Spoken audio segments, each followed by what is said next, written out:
श्री सद्गुरु महाराज की जय। प्रातः स्मरणीय अनंत श्री घोषित परमाराध्य संत सद्गुरु महर्षि मही परमहंस जी महाराज का प्रवचन। यह सत्संग तीर्थराज है। इस प्रवचन का प्रथम भाग। बंदो गुरुपद कंज कृपा सिंधु नर रूप हरि महामोह तम पुंज जासु वचन रवि कर निकर। प्यारे लोगों, इस सत्संग में सरस्वती की धारा अधिक बहती है। गोस्वामी तुलसीदास जी का कहना है कि सत्संग तीर्थराज है। तीर्थराज में गंगा, यमुना और सरस्वती की धारा बहती है। राम भगति जहाँ सुरसड़ी धारा, सरसई ब्रह्म विचार प्रचारा, विधि निषेधमय कलिमल हरणी, करम कथा रविनंदनी वर्णी। मुझको सरस्वती की धारा में स्नान करना है और आपको भी इसी में स्नान कराना है। मैंने भ्रमण करते समय गंगा यमुना में गोता लगाया, लेकिन सरस्वती की धारा नहीं मिली। मैं सरस्वती की धारा में गोता लगाना चाहता हूँ। जो जिसको पसंद करता है, औरों के लिए भी वह वही चाहता है। ब्रह्म विचार सरस्वती की धारा है, यह बड़ी गंभीर है। मैं जो साधन भजन करता हूँ, आपको उसी गंभीरता में ले जाना चाहता हूँ, लेकिन पहले समझिए कि इसमें गोता लगावे कौन। गोता मन लगावेगा।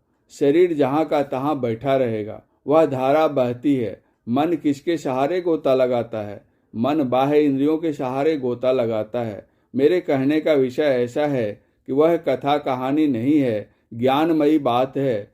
कान के सहारे उस सरस्वती की धारा में गोता लगाता है, अर्थात पहला सहारा कान है, जिसके सहारे श्रवण ज्ञान होता है। श्रवण ज्ञान कैसा होना चाहिए? जैसे मृगा बांसुरी की ध्वनि सुनकर इतना तल्लीन होता है कि व्याधा उसको पकड़ते हैं, लेकिन वह भागता नहीं है। केले के वृक्षों को काटकर खड़ा कर देते हैं। मृग के पैर में एक ही हड्डी होती है, वह बैठ नहीं सकता है, खड़ा ही रहता है, खड़े खड़े ही सोता है। व्याधा बांसुरी बजाता है। मृग उस मधुर ध्वनि को सुनकर उसमें इतना लीन हो जाता है कि अपने शरीर की सुरक्षा को भूल करके केले के थंभ से सटकर उस पर अपने शरीर का सारा बोझ दे देता है। वह थंभ गिर जाता है, उसके साथ वह भी गिर जाता है। व्याधा उसको पकड़ लेता है। मृग ही की तरह ज्ञान की बातों को सुनने में तल्लीनता होनी चाहिए, अर्थात सब ओर से मन को समेटकर सुनने में लगाना चाहिए। इसके बाद मनन ज्ञान है। जो सुनो उसको विचारो, विचार में खूब डूबो। जहाँ तक बुद्धि शक्ति हो खूब विचारो, और विचार में इस तरह एकाग्र होकर विचारो कि पपीहा जैसे स्वाति बूंद के लिए रटता है। पहले श्रवण ज्ञान में मन लगाओ। ब्रह्म क्या तत्व है? ब्रह्म संबंधी ज्ञान बहुत ऊंचा है। इसके पूर्व में क्या कहूँ, इसका ज्ञान होना चाहिए, क्योंकि सभी कहते हैं कि मैं हूँ।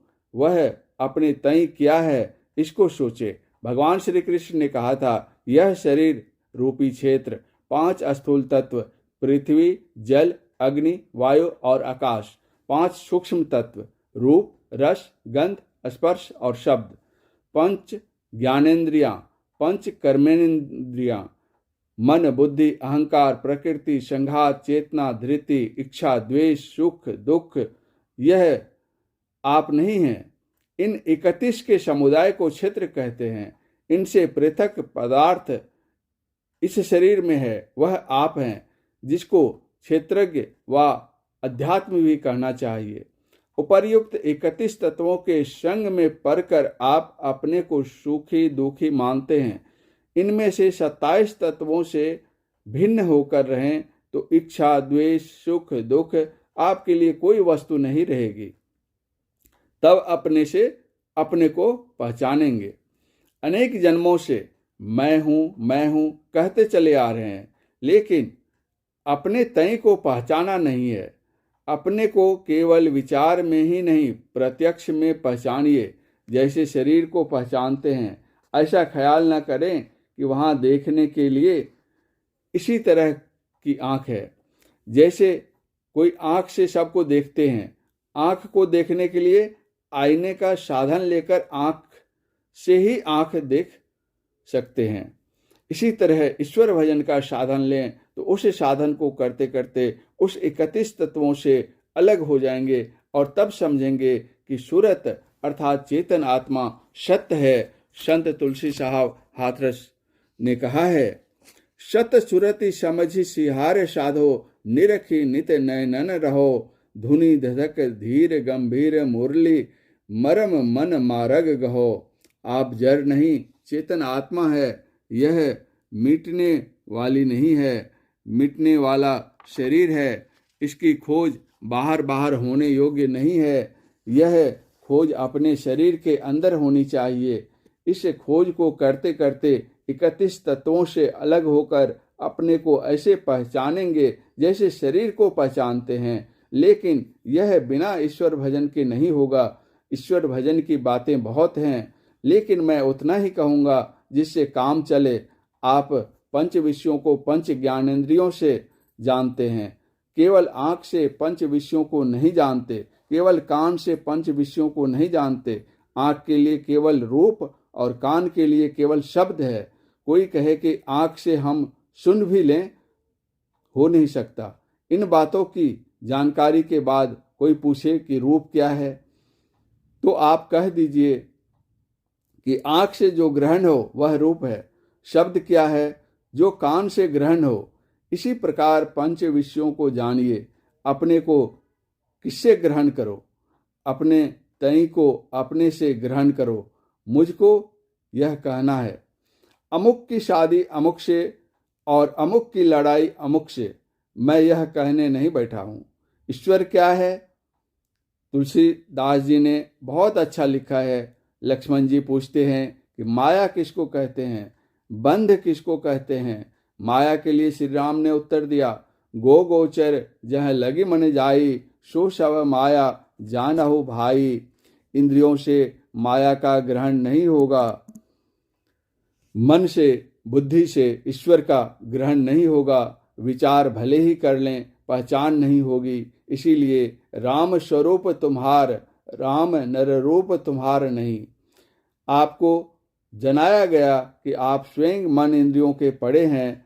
अपने को मन इंद्रिय से पहचान कर सकते हैं, तो पहचान कब ना हो गई रहती।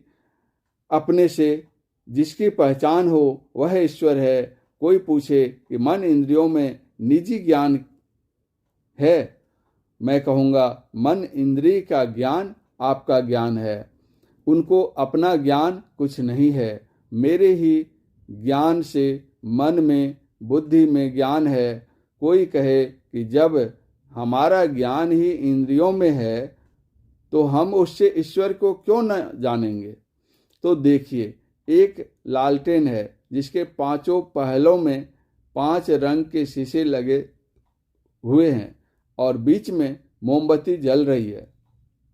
मोमबत्ती का प्रकाश लाल शीशे की ओर से निकलने पर उधर की रोशनी लाल मालूम होती है, पीले शीशे की ओर से निकलने पर उधर की रोशनी पीली मालूम पड़ती है। इसी प्रकार प्रत्येक पहल से प्रत्येक रंग की रोशनी निकलती है, किंतु केवल मोमबत्ती की रोशनी उन रोशनियों से पृथक ही रहती है। जिस तरह लालटेन के शीशे के रंग के कारण मोमबत्ती के प्रकाश का रंग बदल गया, उसी तरह आपका निज ज्ञान जो है वह इंद्रियों के संग के कारण, उसके असर के कारण शुद्ध असली नहीं होता। इसलिए जो आप निज ज्ञान से जानेंगे वह इंद्रिय ज्ञान से नहीं।